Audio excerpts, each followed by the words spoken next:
पप्पू यादव, आप सभी एम्बुलेंस ले जाइए कि सारण में बचे हुए सभी एम्बुलेंस पर आप ड्राइवर देंगे, ड्राइवर की व्यवस्था करेंगे और उसे संचालित करेंगे। 40 ड्राइवर हैं इनके पास, तैयार है। नमस्कार, मैं हूं दिबांजलि मोइत्रा। देश कोरोना की दूसरी लहर से कितनी बुरी तरह से जूझ रहा है, ये तो आप मीडिया से लेकर सोशल मीडिया तक देख ही रहे हैं। देश के हर हिस्से से ये खबर आ रही है कि कहीं अस्पताल में बेड कम पड़ गए तो कहीं एम्बुलेंस ना मिलने पर किसी ने दम तोड़ दिया। ऐसे मुश्किल समय में जब एम्बुलेंस की सख्त जरूरत है तो आपको ये जानकर हैरानी होगी कि मोदी सरकार में मंत्री रह चुके सांसद राजीव प्रताप रूडी के अमनौर में स्थित कार्यालय परिसर में 50 से ज्यादा सरकारी एम्बुलेंस खड़ी खड़ी धूल फांक रही, वो भी सिर्फ इसलिए क्योंकि उन्हें ड्राइवर नहीं मिल रहा।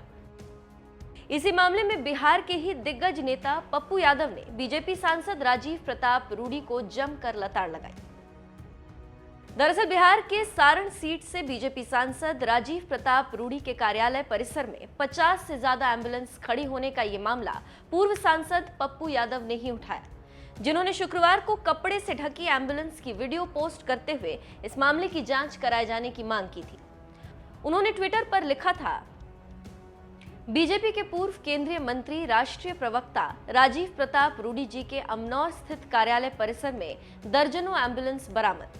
सांसद विकास निधि से खरीदा गया एम्बुलेंस किसके निर्देश पर यहां छिपा कर रखा गया, इसकी जांच हो। सारण डीएम सिविल सर्जन ये बताएं, बीजेपी जवाब दे।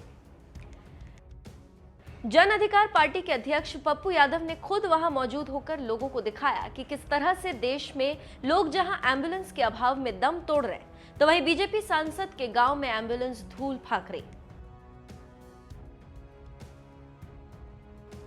पप्पू यादव ने जैसे ही ये मामला उठाया, बीजेपी की जमकर फजीहत होने लगी, जिसके बाद राजीव प्रताप रूडी की ओर से एक पत्र जारी कर बताया गया। 6 मई को डीएम को लिखे गए इस पत्र में बीजेपी नेता राजीव प्रताप रूडी ने कहा है कि ड्राइवर के अभाव में खड़े एम्बुलेंस के लिए ड्राइवर की व्यवस्था की जाए, जिससे एम्बुलेंस का परिचालन हो सके। बिहार और केंद्र में जिस बीजेपी की सरकार है, उसी बीजेपी के सांसद राजीव प्रताप रूडी को एम्बुलेंस के लिए ड्राइवर नहीं मिल पा रहे। ये जानकर तो आप भी हैरान हो गए होंगे। ऐसे समय में जब देश कोरोना से जूझ रहा है तो मोदी सरकार और नीतीश सरकार को एम्बुलेंस के लिए ड्राइवर नहीं मिल पा रहे, जिससे धूल फांक रही एम्बुलेंस रफ्तार भर सके। इसी मुद्दे पर एक बयान में बीजेपी नेता राजीव प्रताप रूडी ने एम्बुलेंस का मुद्दा उठाने वाले पप्पू यादव को चुनौती दे दी कि ड्राइवर का जुगाड़ करिए और एम्बुलेंस ले जाइए, लेकिन इस मुद्दे पर राजनीति मत करिए। पप्पू यादव अपनी राजनीति में मधेपुरा से छपरा चले आए। उन्होंने एम्बुलेंस देखा, उनको नहीं पता है कि सारण जिला के 80 एम्बुलेंस में से लगभग 56 एम्बुलेंस कार्यरत हैं और जनता की सेवा में लगे हैं। दुर्भाग्य है कि इस समय ड्राइवर के अभाव में कई सारे एम्बुलेंस सुरक्षित रखे हैं। पप्पू यादव, आप सभी एम्बुलेंस ले जाइए, लेकिन सारण की जनता को ये कसम दे के जाइए कि सारण में बचे हुए सभी एम्बुलेंस पर आप ड्राइवर देंगे, ड्राइवर की व्यवस्था करेंगे और उसे संचालित करेंगे। राजनीति करना हो तो मधेपुरा में कीजिए, सारण की जनता इससे प्रभावित नहीं होने। बीजेपी नेता राजीव प्रताप रूडी ड्राइवर का जुगाड़ करने की चुनौती देते समय शायद ये भूल गए कि उन्होंने जमीन से जुड़े नेता पप्पू यादव को चुनौती दी, जिनके एक इशारे पर हजारों ड्राइवर खड़े हो जाएंगे। पप्पू यादव ने भी राजीव प्रताप रूडी की ये चुनौती स्वीकार कर ली और एक ट्वीट में लिखा, माननीय रूडी जी, सम्मान के साथ चुनौती स्वीकार है। आपको ड्राइवर नहीं मिल रहा तो सारण, पटना जहां चलाना चाहते हैं सभी एम्बुलेंस उपलब्ध कराएं। मैं 70 ड्राइवर देता हूं। कोरोना मरीज को मुफ्त में सेवा दी जाएगी। घटिया राजनीति नहीं करता, सेवा और जिंदगी बचाने को लड़ रहा।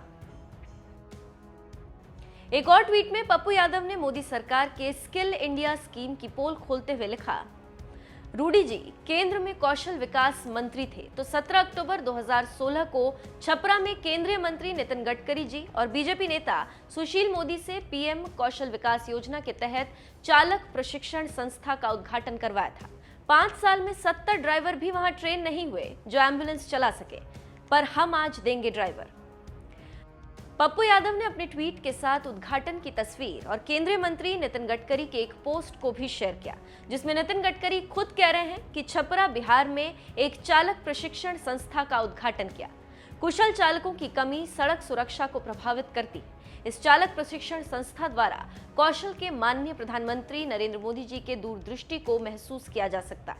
निर्माण और परिवहन क्षेत्र के संभावित रोजगार के अवसर पैदा करने का काम कौशल विकास के माध्यम से शुरू किया जाएगा। अब आप ये जान लीजिए, जो राजीव प्रताप रूडी खुद ड्राइवर तैयार करने वाले संस्था का साल 2016 में बतौर केंद्रीय मंत्री उद्घाटन किया, वही राजीव प्रताप रूडी आज 50 ड्राइवरों का जुगाड़ नहीं कर पा रहे। उनकी एक कौशल विकास संस्था पिछले 5 साल में इतने ड्राइवर नहीं तैयार कर पाई जिससे धूल फांकती एम्बुलेंस कोरोना मरीजों के काम आ सके। जबकि पप्पू यादव जैसे नेता, जो ना तो मोदी सरकार में मंत्री हैं और ना ही नीतीश सरकार में मंत्री, उनसे बीजेपी सांसद राजीव प्रताप रूडी ड्राइवर का जुगाड़ करने के लिए कह रहे हैं। हालांकि इसके बावजूद कोरोना मरीजों की सेवा करने के लिए पप्पू यादव ने बीजेपी सांसद की चुनौती स्वीकार कर ली और खुद अपने पास से 70 ड्राइवरों का जुगाड़ करने का ऐलान कर दिया, जो ये धूल फांकते एम्बुलेंस को दौड़ा सके। 1 2 3 4 5 6 7 8 9 10 11 12 13 14 15 16 17 18 19 20 21, अभी 21 है यहाँ, किधर है?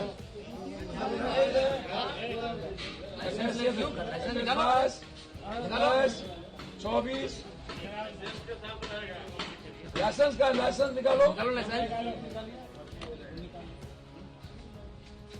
देखिए, लाइसेंस निकालो। 40 ड्राइवर हैं इनके पास, तैयार है। ये अभी सबका नाम लिख करके हम लोग गवर्नमेंट को भेजने जा रहे हैं। प्रेमचंद सिंह जी अभी दें, समर्पित करें।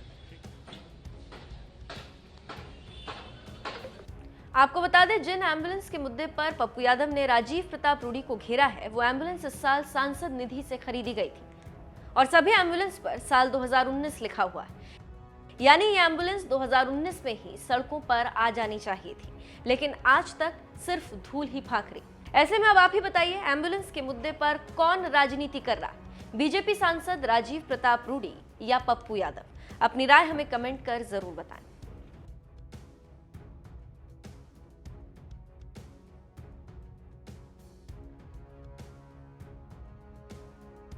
पप्पू यादव, आप सभी एम्बुलेंस ले जाइए, लेकिन सारण की जनता को ये कसम दे के जाइए कि सारण में बचे हुए सभी एम्बुलेंस पर आप ड्राइवर देंगे, ड्राइवर की व्यवस्था करेंगे और उसे संचालित करेंगे।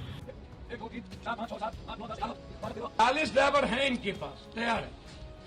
ये अभी सबका नाम लिख करके हम लोग गवर्नमेंट को भेजने जा रहे हैं। प्रेमचंद सिंह जी अभी दें, समर्पित करें।